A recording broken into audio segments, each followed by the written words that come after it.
пытанне. Гэта смарт-пасека бж-бж, пасека на каленке. Вось я, Міхась, распавяду сёння пра тое, як я збіраю магазінныя рамкі. Вось вы бачыце, што я выкарыстоўваю, навошта, і, магчыма, гэта вам дапаможа. Але асноўна я хачу, каб вы падпісались на мой канал, сачылі і каментавалі тое, што раблю.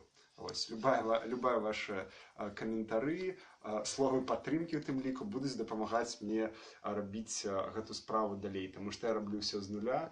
З нуля маю на ўвазе, што дагэтуль у мяне ніякай інфраструктуры не было, і зараз толькі ўсё нарошчваецца. Ось, і што нам на сёння спатрэбіцца? Нам спатрэбіцца сёння, значыць, канструктар, які я набыў у звычайнай інтэрнэт-краме, канструктар для рамак, вось, для рамак гнездавых. Вось, гэта верхняя планка, гэта вось бакавыя дзве планкі я беру, і так, і вось гэта у нас ніжняя планка. Вось гэтыя 4 элементы нам спатрэбіцца. Трэба быць уважлівым, таму што, напрыклад, для магазіннай рамкі, якая ў 2 разы менш, мы можам убачыць, што верхняя планачка, вось яна, бачыце, яна без такога выступа, да, яна больш тонкая. Вось яна нам зараз не спатрэбіцца. Далей, што я выкарыстоўваю? Далей я выкарыстоўваю такія залацістыя ўтулкі, якія замовіў на Аліэкспрэсе. Вось яны выглядаюць вось так, можна паглядзець. Гэтыя ўтулкі для чаго? Для таго, каб дрот, які будзе праходзіць праз вось гэтыя дзірачкі на бакавых планках, не ўедаўся ў дрэва і такім чынам не расслабляўся. Я вам магу паказаць на прыкладзе рамак, якія мне дарылі знаёмыя, што вось гэта пастаянна адбываецца, да, вось пастаянна адбываецца, значыць, вось такое расслабленне. Чаму? Таму што вось можна адразу бачыць, наколькі уелася, вось, да, уеўся дрот у саму рамку. Вось, ну, адпаведна, ён расслабіўся. Ён, хутчэй за ўсё, будзе і гэтак расслабляцца, але не так моцна, таму што калі ён едаецца, вядома, што яго, значыць, нацяжэнне змяншаецца. Далей нам спатрэбіцца кіянка, вось такая драўляная, малаток. Нам спатрэбіцца цвікі. Вось гэта цвікі 1,2 мм на 20. Вось яно такое. Можна набыць таксама ў любой краме. Я таксама выкарыстоўваю такія навушнікі, каб было цішэй. І калі стучыш, ну, так неяк яно атрымліваецца, спарней праца ідзе, не так на галаву дае. Вось гэта ўсё, што нам трэба. Пачынаю. Наконт часу. Колькі гэта часу зойме, вы можаце засечь. Ну, у сярэднім, калі добра ўсё ідзе, гэта займае, сабраць вялікую рамку займае 3 хвіліны, 3-4 хвіліны. Калі збіраць малую рамку, адпаведна, каля 3 хвілін займае. Вось усё.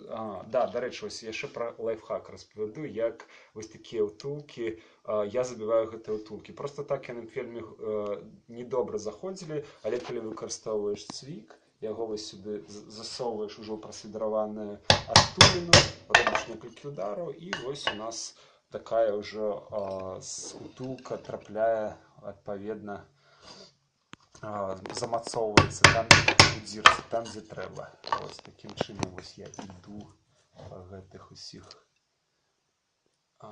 дзірачках. Іх усяго 8, да. Вось, ну, гэта прадвызначаны дызайн у краме, ён 8, гэта значыць 4 з кожных бакоў мне задаволіў. Вось так яно выглядае. Вось, адна ўжо планка гатова, можете паглядзець. І, значыць, ідзем да другой бакавой планкі. Забіваецца. Магчыма, ёсць нейкія больш дасканалыя спосабы. Калі вы ведаеце, пакідайце ў каментарах, гэта будзе вельмі дарэчы. Мне не трэба вельмі шмат такіх рамак збіваць, усяго для 5 вулляў, але 5 сем'яў, вось, з 10-рамкавымі вуллямі. Гэта значыць, іх будзе каля 50-60, я трохі з запасам зраблю. Вось. Але, магчыма, хто робіць там вельмі шмат такіх штук, можна неяк аўтаматызаваць працэс. Вось, я зрабіў, падрыхтаваў 2 бакавыя планкі. Зараз я беру верхнюю перамычку і вось такім чынам проста збіраю гэты канструктар. Нічога складанага няма. Вось ніжнюю планку замацоўваю рукамі. Вось. Часам часам трэба трошки пастачаць кіянкай. Гэта не заўсёды трэба, але такая патрэба можа быць. Вядома, яшчэ ў ідэале трэба выкарыстаць трохвугольнік, каб ведаць, ці яна роўная. Але канструкцыя зроблена так, што яна з вялікай верагоднасцю збіраецца роўна. Все, зараз самае важнае гэта забіць цвікі. Вось. Тут канструкцыя дае магчымасць забіваць цвікі толькі вось з бакоў. Насамрэч я таксама думаў і пра клей, але пасля неяк моя фантазія спынілася. Я вырашыў, што магчыма на першы раз добра цвікі, бо клей павінен быць не таксічны. Магчыма, ёсць нейкія нюансы выкарыстання клея. Вось таксама, калі ў каго-небудзь будуць ідэі пра клей, які клей вы выкарыстоўваеце, ці мае сэнс выкарыстаць не таксічны клей, які бо на сотах будзе збірацца, па-першае, вось на сотах вялікіх рамак будзе жыць сям'я, там будзе вырошчвацца увесь расплод. І па-другое, там могуць быць запасы вось пер'і, якую я збіраюся здабываць. Яна павінна быць чыстай. Вось цвікі ў дадзеным выпадку самае простае і чыстае рашэнне. Таму для мяне гэта вельмі важна. Вось забіваюцца гэтыя ніжнія планкі. Іх, дарэчы, найбольш складана забіць, таму што яны любяць тут вось растрэсквацца знізу. Я не ведаю, як вырашыць гэта на сёння, але яны не так моцна растрэскваюцца і не так часта, таму гэта можна трываць. Збольшага все, рамка готова. Вось можете паглядзець, як яна выглядае. Вось, вядома, тут яшчэ будзе адбывацца працяжка дрота, што я буду паказваць у асобным выпуску. Вось, ну і такім чынам вось можете паглядзець, колькі ўжо на сёння гатовых рамак ёсць.